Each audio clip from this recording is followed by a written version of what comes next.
नमस्कार दर्शक बंधु आपण समस्त को मो यूट्यूब चैनल को पुणी थे स्वागत करुच्ची। दर्शक बंधु आम समस्त घरे अगणारे माँ वृंदावती पूजा करा जाय थाए। जिते बेले तुलसी रे मंजूरी आसे आमे ताहार कौन करिबा सही मंजूरी को जानिबा को चेष्टा करिबा। जेतेबेले तुलसीर मंजूरी आसे आमको किसी संकेत मिलता है एवं आमर जेतेबेले तुलसी जेतेबेले मंजूरी आसे यही उपायटी निश्चित करिवार अछि। किछि जगार एमिति भी आपण माने देखिथिबे जे तुलसी मंजूरी सेमिति भरी हुई कि रही थाए तार सेवा कहीं करू नथांती। दर्शक बंधु चलंतु आपण मानको कहिबी जे तुलसी मंजूरी आसिले आपण माने कौन करिवे। एहार गुप्त उपाय आपणकर जीवन बदलाई देबो एवं आपणकर जब देवी देवतांकर एमिति भगवान नारायण को प्रत्येक विग्रह रे लागि थाए एवं तुलसी पत्र बिना तुलसी पत्र रे भगवान नारायण को पूजा करा जाय न थाए। किंतु तुलसी जेतले मंजूरी आसी थाए तुलसी मंजूरी सहित आपण कौन करिवे काहाकू देबे केउ दिन रे देबे एवं केउ बार रे देबे आपण कौन करिबा द्वारा आपणक भाग्य रे उन्नति आसी जिवो।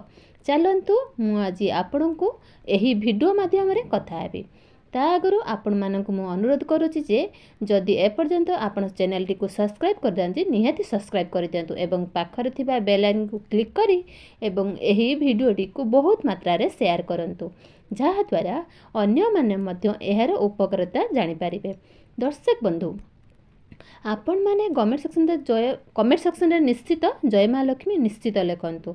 दर्शक बंधु आम समस्त घरे वृंदावती पूजा करा जाय थाए। आपण माने कोन जानिछंती कि जो वृंदावती को आपण निज घरे पूजा करूथांती तार पत्र तुलिबा ठीक ना भूल। जेउ गछ को आपण पूजा करूछंती सेही गछर पत्र को आपण माने केबे भी तुलिबे नाही। आपण माने अलगा तुलसी गछ पत्र आनी पारिबे जाठार पत्र आनी करी भगवान को अर्पण करिवे। दर्शक बंधु जेते बेले आपण वृंदावती को पूजा करूछंती तो आपण कोन करिवे ना सेते बेले माँ वृंदावती आम घरे उन्नति कराई थांती। जेतेबेले माँ वृंदावती को पूजा करूछंती निज घरर सुख समृद्धि पाई माँ को प्रार्थना करंतु।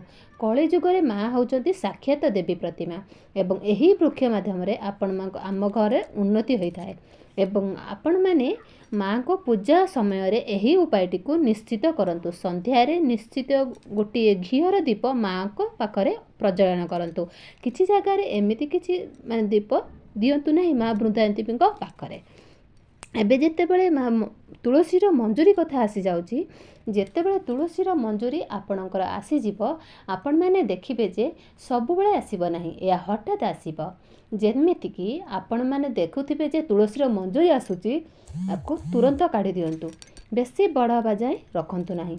एही तुलसीर मंजूरी को आपण माने गुरुवार दिन लाल कपड़ा रे बांधी करी निजर फ्रिज रे रखि पारंती किंबा आपण भगवान नारायण को समर्पण अर्पण करि पारंती। नारायण को जेकोसी भी आपण राम कृष्ण जहा के भी आपण अर्पण करि पारंती। तुलसीर मंजूरी आउ गोटे उपाय जानी रखंतु। तुलसीर मंजूरी जेतेबेले माँ को वृंदावती सबुठारु बड़ सेवा यह होची जे आपण माने तुलसीर मंजूरी को बाहर करदेवे। अधिक दिन जाए तुलसीर मंजूरी को झेथिरे रखी करी रखिबे नाही। एहा द्वारा माँ को कष्ट होता है।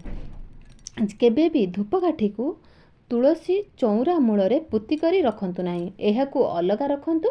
दीप धूपकाठीर धुआं जेपति माँ वृंदावती को कष्ट न देव तांका एमिति कि भी हुए सेही धुआं माँ वृंदावती गछरे लागी करी गछर पत्र झाउली जाय थाए। आपण माने पूजा करबा समय एति प्रति टिके ध्यान दियंतु नचेत माँ को बहुत पीड़ा होता है। माँ वृंदावती को प्रथम स्नान कराइबे तापरे पानी देबे पूजा करिवे। बिना स्नान करी जल भी केबे अर्पण करंतु नाही। माँ को स्नान कराइबे सबु बेले। एबे दर्शक बंधु माँ वृंदावती को सिंदूर अर्पण करिवे लाल मंदार भी अर्पण करिवे ताहा सहित किछि भोग माँ को पाखरे अर्पण करिवे।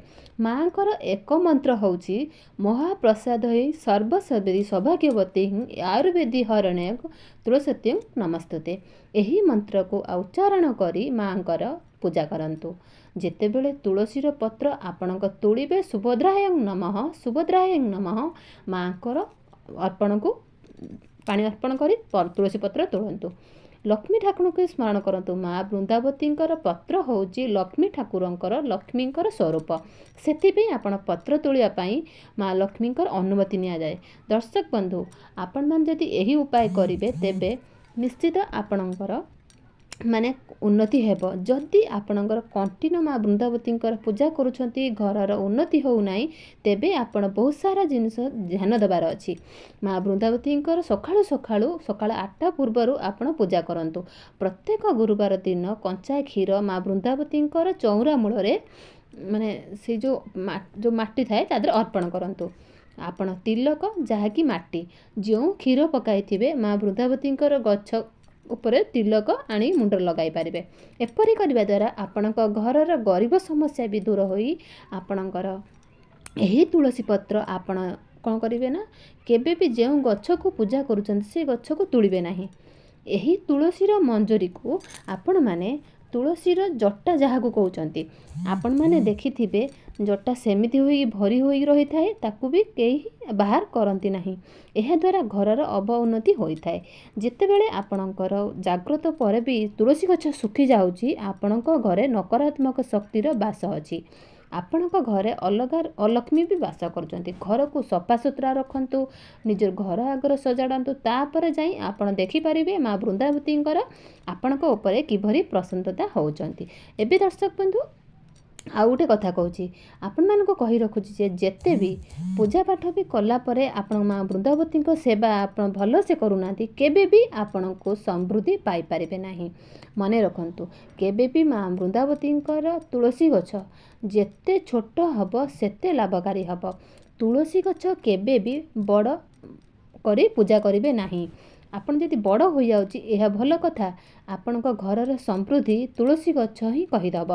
ଆପଣଙ୍କ ଘରର ଦଶା, ଆପଣଙ୍କ ଘରର ଉନ୍ନତି ଆଉ ହେବ କି ନାହିଁ, ଆପଣଙ୍କ ଘରେ କ'ଣ ସବୁ ଚାଲୁଛି, ସେସବୁ ଆପଣଙ୍କ ଘର ତୁଳସୀ ଗଛ ହିଁ କହିଦେବ।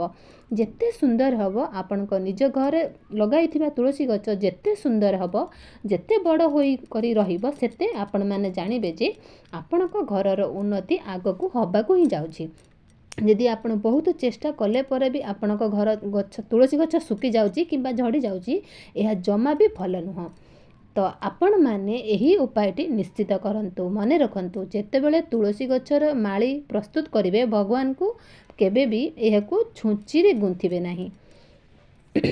ଓಂ ନମୋ ଭଗବତେ ବାସୁଦେବାୟ ଏହି ମନ୍ତ୍ରକୁ ଜପ କରି ସେହି ତୁଳସୀର ମଞ୍ଜରୀକୁ ଆପଣମାନେ ଗୋଟିଏ ହଳଦିଆ କପଡ଼ାରେ ବାନ୍ଧିଦେବେ। ଏହାକୁ ନିଜର ପର୍ସରେ ରଖନ୍ତୁ, ଦେଖିବେ ଆପଣଙ୍କର ବହୁତ ଉନ୍ନତି ହେବ। ରହିଲି ଦର୍ଶକ ବନ୍ଧୁ, ଜୟ ଜଗନ୍ନାଥ।